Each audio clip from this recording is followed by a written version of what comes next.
Vou fazer um teste de voz aqui, teste de voz aqui, teste de voz. Meu nome é Jefferson e eu sou gay. É muito bom poder falar isso em voz alta, porque por muito tempo eu não me permitia falar isso nem na minha própria cabeça. A minha história começa há quase 21 anos atrás no Nordeste, que foi onde eu nasci. Eu sou natural do estado de Alagoas. Desde que eu me conheço por gente, meu pai nunca fugiu de serviço. Ele viajava pelos estados atrás de melhores oportunidades, porque na época lá não era possível encontrar tanta assim. Eu sei que ele já trabalhou em navio no Rio de Janeiro, já trabalhou em São Paulo, até que ele se estabilizou em Minas Gerais. Quando ele se estabilizou em Minas foi quando eu e minha mãe viemos pra cá para que a gente pudesse então viver uma vida a três, porque até então na época éramos ele, eu e minha mãe. No momento ainda não tinha meu irmão, que vem mais pra frente na história. A adaptação do Nordeste pro Sudeste foi muito difícil na época por conta que os meninos me zoavam por conta do meu sotaque, sabe? É uma coisa que eles chamavam a professora de tia, eu chamava de tia, e foi muito conflitante pra mim na época porque era a forma que eu cresci escutando as pessoas e é o sotaque nordestino. Isso não tem muito o que tirar de mim, sabe? Eu lembro que era muito paquerado, assim, pelas menininhas na terceira série. Elas me mandavam cartinhas tipo, quer namorar comigo? Sim, não. Mas bem aquela coisa infantil.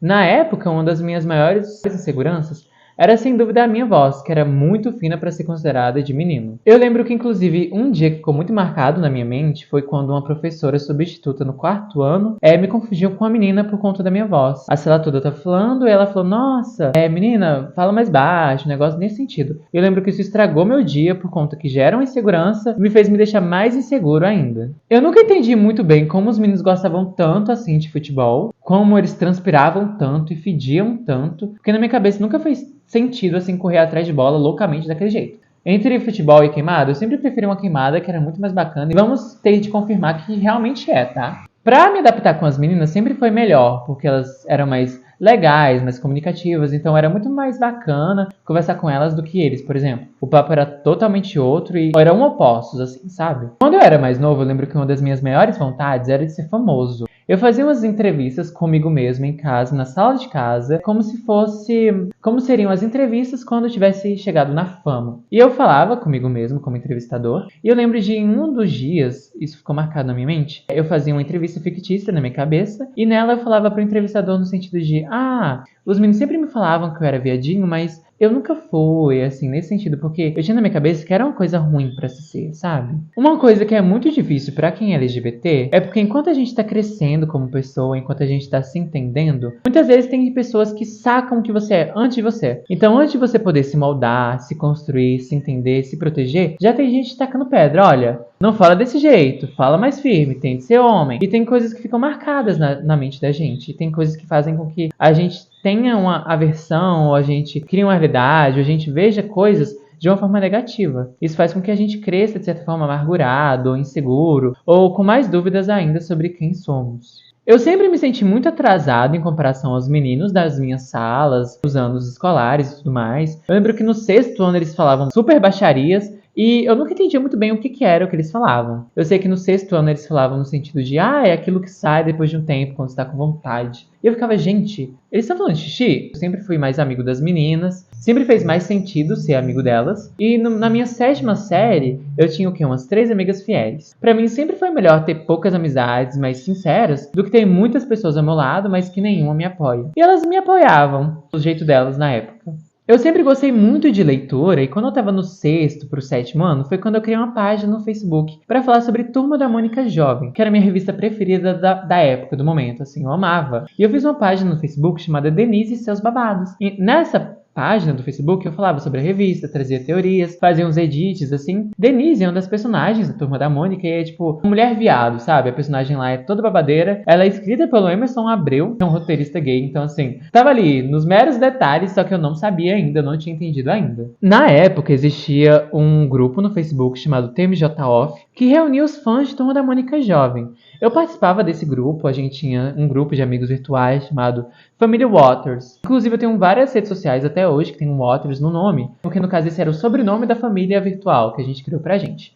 Esse grupo era muito bacana, reunia pessoas que eu tenho contato até hoje, e essas pessoas me entendiam. Eu não precisava fingir ou ocultar alguma coisa pra elas, como eu precisava fazer com as pessoas que moravam perto. Tinha uma relação bem bacana com eles, eram pessoas com quem eu me entendia, e ali eu fui encontrando realmente vínculos de fato. Com pessoas na internet eu consegui encontrar isso. Foi inclusive através das pessoas desse grupo que eu conheci a Melanie. Eles postavam muitas coisas sobre artistas alternativos e uma delas era a Melanie, assim, era bem bacana e eu conheci elas através deles. Eu demorei um pouco para poder escutar uma música dela de fato e gostar da artista, mas foi através das pessoas do grupo que eu conheci ela. Tinham muitos amigos virtuais, tinham muitas pessoas lá e, querendo ou não, o ano de 2016 foi um ano que mudou, que meio que moldou a minha adolescência toda, foi onde ferrou tudo, basicamente, assim. Eu lembro que era nas redes sociais, era no Facebook, que eu tinha mais contato com pessoas, eu podia ser eu mesmo. E uma das pessoas que eu conheci nesse grupo era um menino, e eu comecei a ver ele de um outro jeito, assim. No sentido de olhar pra um menino e me interessar por um menino. Eu não entendia muito bem o que era aquilo, porque até então eu só tinha gostado de menininhas e tudo mais. Mas ver ele assim, uma fotinha dele, me fez pensar: será se? Mas eu me repreendia. Na minha cabeça eu sabia que aquilo não era certo, que meus pais nunca iam aceitar, que era errado, que eu não podia. E eu me filtrava, eu me proibia de muita coisa, realmente fato. Eu lembro de algumas vezes que eu olhava na televisão homens e falava: nossa, que homem mais feio. E meu pai me olhava com um olhar de repressão, tipo, por que você vai achar um homem bonito? Tipo, não faz sentido achar um homem bonito. E eu tinha achado aquele menininho do Facebook bonito. Nessa época já existia o meu fã-clube da Melanie no YouTube, o Fãs da Mel. Não existia na época tantos canais sobre a Melanie na língua portuguesa. Então eu fui, sei lá, o terceiro canal sobre a Melanie no Brasil. Isso fez com que eu crescesse muito, de forma grandiosa que nem eu entendia na época. Sei lá, eu tinha uns 12, 13 anos. Então foi a época que eu tava me entendendo, tava crescendo na internet de uma forma ou de outra. Chegou uma época que eu realmente entendi que, olha, eu acho que eu posso gostar de garotos e eu comecei a me identificar como bissexual. Eu achava que ser bissexual talvez de certa forma fosse mais fácil para minha família aceitar. Eu comecei a entender que eu não gostava mais de mulheres naquela época, só que se para os meus pais, para minha família tivesse a ideia de que, olha, ele ainda pode ter uma mulher, isso fazia com que na minha cabeça eu achasse que fosse mais fácil, sabe? Então eu falava no início que eu era bissexual para os meus amigos virtuais até então, porque eu sabia que talvez seria mais fácil. Eu lembro que na época, então, eu tinha colocado na minha cabeça de que eu era bissexual. Eu tinha noção de que eu não queria uma vida com uma mulher, mas eu sabia que se eu fosse falar para as pessoas que me conhecem por perto, talvez fosse mais fácil uma aceitação se eu falasse dessa maneira. Esse ano de 2016 foi um ano que meio que moldou minha vida, o que seria a minha vida dali pra frente, porque foi quando minha mãe engravidou. Toda a minha família mora no Nordeste e a gravidez da minha mãe era de risco. Então não tinha muitas pessoas aqui na cidade que a gente era próximo que podiam ajudar ela na época da gravidez. Eu também era muito novo, meu pai passava o dia inteiro trabalhando. Então foi quando eu e minha mãe a gente foi pro Nordeste para que ela pudesse ter uma gestação mais tranquila, mais de boa pro meu irmão que estava sendo gestado na época. Meu povo, o cuscuz tá pronto. Eu voltei pro Nordeste. Foi a época que o canal do YouTube tava começando a crescer. Eu tinha em torno de uns 9 mil inscritos e eu lembro que eu consegui fazer tipo 200 mil inscritos ainda no Nordeste. Isso num tempo de o quê? Um ano de diferença. E foi nessa época que eu comecei mais a me entender como pessoa. Eu ia pra casa da minha tia, que tinha um notebook, eu amava o notebook dela. Era o notebook dela que eu utilizava pra poder conversar com os meus amigos virtuais. E ali eu flertava com os meus amigos virtuais, só que de certa forma era só com eles de forma virtual mesmo. Um dia que moldou tudo que viria pra frente foi um dia em que minha mãe quis pegar meu celular pra ver com quem eu tava conversando. Eu lembro que nessa época eu tinha um namorado virtual, era um namoro bobinho assim, era nada demais, não tinha nada, sabe, que me comprometesse, só que era com um menino. E eu lembro que o meu celular tinha senha, e eu fiquei com tanta vergonha de mim mesmo que eu não queria entregar o celular pra minha mãe, eu desliguei, só que ela tava na gravidez, ela tava nervosa e ela queria ver com quem eu tava conversando. Eu lembro que eu tive de entregar o celular pra ela, coloquei a senha e ela começou a ler as conversas que eu tava tendo com esse menino. E ela ficou lendo conversas durante a noite inteira. Eu fui dormir de fato com o cu na mão, sem saber como que seria no dia seguinte. Foi tenebroso. E ela me acordou de madrugada falando: o que seu pai vai achar? O que seus primos vão achar? Aquilo me deixou tão mal, porque eu não queria perder as pessoas que estavam próximas de mim. Eu não queria perder o vínculo com minha família, eu não queria que mudasse alguma coisa. E ela deixou bem claro que não era uma coisa bacana pra se ser, que ela não aceitava de forma nenhuma. E ela falou que era pra eu apagar tudo que eu tinha no meu celular. Eu lembro que foi uma época muito difícil. Ela escondia meu celular várias vezes. E depois de um tempo ela me dava assim de volta, porque era o meu celular. E sempre que ela me dava de volta, eu conversava com os meus amigos virtuais, eu conversava com meu namoradinho virtual. E ela sempre de certa forma começava a pegar o celular de volta. Ela lia as conversas de volta. E a situação só ia ficando mais problemática ainda. Ela falava que ninguém ia me aceitar, que ela não aceitava, que se um dia eu chegasse em casa e ela estivesse morta no chão, a culpa era minha. E foi uma época muito ruim pra mim, porque eu não me sentia apoiado. Eu não tinha ninguém ali do lado pra poder me falar: olha, eu tô com você, eu te apoio. E eu sofria muito, muito, muito, porque nessa época eu tava no Nordeste, eu tava me adaptando com as pessoas de lá. Eu não podia falar abertamente o que eu era pras pessoas, porque eu não sabia se eu podia falar pras pessoas. Minha mãe tava gestando meu irmão, eu tinha muito medo de que isso atrapalhasse a gravidez dela, que já era de risco. E eu comecei a me sentir uma falha ali. Uma falha de não ser o filho bom, o filho que ela queria, o sobrinho que as minhas tias amariam. E eu acabei tendo duas vidas, assim, eu diria. Uma vida com as pessoas que eu conheci na internet e uma vida com os meus familiares. Eu comecei meio que a ocultar minhas redes sociais pra eles. Eu comecei a bloquear eles no meu WhatsApp, no meu Instagram, para que eu não precisasse omitir o que eu era pra eles. Eu entendi que eu não podia ser quem eu era perto deles, porque isso ia fazer com que eles se afastassem de mim ou que eu não fosse ser bem aceito, assim. Eu cresci escutando muita coisa homofóbica dentro da minha família, coisas realmente super sexistas em relação a casais lésbicos, por exemplo, de estar uma noite numa conversa com todos os meus familiares e falarem: nossa, eu nunca aceitaria um filho gay, mas uma filha lésbica tudo bem, porque não é tão nojento. Eu escutava coisas nesse sentido, assim, como nos meus 13 anos de idade. E, querendo, a internet foi o que me fez não enlouquecer. Meus amigos virtuais foi o que fez com que eu não enlouquecesse. E eu lembro que em uma das conversas foi quando a Melanie veio pro Brasil, em 2017, pro Lollapalooza. Eu via ela naquele show e eu falava: meu Deus, eu queria tanto estar lá, queria tanto estar lá. E foi a época mais difícil da minha vida. Eu tava crescendo na internet, tava crescendo no YouTube, tinha muita gente que gostava do que fazia, mas ao mesmo tempo minha mãe me fazia me sentir um lixo dentro de casa. E eu me sentia um lixo pra todo mundo, eu não me sentia como se eu merecesse viver, sabe? Eu ligava várias vezes, mandava mensagem pro centro de prevenção à vida, porque tinha dias que eu só ia dormir querendo sumir, porque eu não aguentava mais viver me sentindo um fardo pra minha mãe, pros meus pais, pros meus familiares. E a última coisa que eu queria era não dar orgulho pra eles. Em 2017, quando meu irmão nasceu, a gente voltou pra Minas Gerais. Eu lembro que nesse retorno foi quando eu ganhei minha placa de 100 mil inscritos do YouTube. Foi uma das minhas maiores conquistas. E sem dúvida nenhuma, o canal no YouTube foi o que me fez não enlouquecer. Só que eu sabia que para poder continuar tendo uma boa relação com eles, eu precisava me moldar para o que eles queriam. Eu não podia falar como eu me sentia, eu não podia falar o que eu era, e isso me matava por dentro. Eu não podia ter minha mãe no meu próprio WhatsApp, porque eu não queria parar de ter conversa com os meus amigos, sabe? Então eu só falava pra ela que eu não tinha mais WhatsApp, que eu não tinha mais Facebook, mas eu tinha uns fakes ali para poder manter contato com as pessoas que se importavam comigo, com quem me mantinha são. E foi sem dúvida a época mais difícil da minha vida. Os anos passaram, eu me readaptei aqui em Minas Gerais, porque foi uma época de readaptação, porque eu passei mais de um ano lá em Alagoas, eram pessoas diferentes. E aqui eu voltei com amizade com as minhas amigas, só que na época elas eram totalmente crentes, assim. Então elas falavam coisas que me ofendiam de forma indireta. Falando coisas no tipo: ai, eu não acho errado ser gay, mas acho errado a homossexualidade no geral. Deus não gosta. Então são coisas que vão te desgastando e vão te fazendo se sentir não aceito ou não bem-vindo nos lugares, sabe? Os anos passaram, a pandemia veio, tudo foi acontecendo muito, muito rápido. E eu tinha na minha cabeça que eu queria poder falar pra eles, mas o medo de ser expulso de casa era muito maior. Eu tinha medo de como seria a reação, porque a da minha mãe já não tinha sido muito legal, só de imaginar ter um filho gay.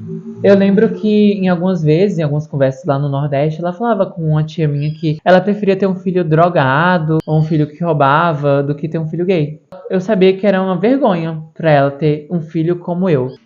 Os anos continuaram a se passar, a pandemia veio, eu terminei a escola, e as pessoas mais próximas de mim, que moravam perto, eu podia falar abertamente quem eu era, e mesmo com as questões do que elas falavam, do que elas não entendiam, porque eram pessoas hétero, numa cidade pequena, e que não entendiam o que é ser gay. Não entendiam o que é ter medo de ser expulso de casa se você falar uma coisa que faz parte de quem você é, para sua mãe, por exemplo. Elas nunca vão entender. E crescer sendo gay numa cidade pequena é desesperador. Você não tem alguém para conversar sobre seus problemas. Apesar de que todo mundo tem problema, nenhuma menina hétero vai entender o que você passa sendo gay em casa, por exemplo. Então eu saía com algumas amigas na época, todas iam paquerar, todas tinham namoradinho, todas saíam, iam beijar, e eu ficava lá esperando elas. Porque eu nunca pude ter adolescência normal sendo gay numa cidade pequena. Era impossível. Nunca pude ter as coisas que elas tinham, sabe? Eu não podia chegar em casa e falar, mãe, tô com um namoradinho novo, mãe, eu beijei tal cara hoje. Eu não podia ter isso. Eu não podia, por conta das diversas circunstâncias que rolavam na época. Isso me deixava muito abalado, porque eu não sentia que tinha alguém que me entendia. Quando eu finalizei a escola, foi logo após a pandemia, e pouco tempo depois eu comecei uma faculdade numa cidade do lado. Quando eu comecei a faculdade, foi quando eu comecei a ter novos ares, foi quando eu comecei a ter novas visões sobre a vida, porque as pessoas me entendiam. Pessoas em cidade grande pensam grande. Eu conheci várias pessoas que eram LGBT, que eu podia conversar, e olha que maravilha, poder falar com alguém que me entende, alguém que sabe o que eu passo. E foi uma época que me fez tão, tão, tão bem, essa época da faculdade, porque eu tinha amigos que entendiam o que era ser gay, e eu me sentia acolhido de certa forma, porque eu podia conversar com pessoas que me entendiam. Em 2023 eu fui pro Lollapalooza, pro show da Melanie Martinez. Foi tão bom poder encontrar pessoas que gostavam de um artista que eu gosto. Foi tão bom ver casais gays se beijando em público.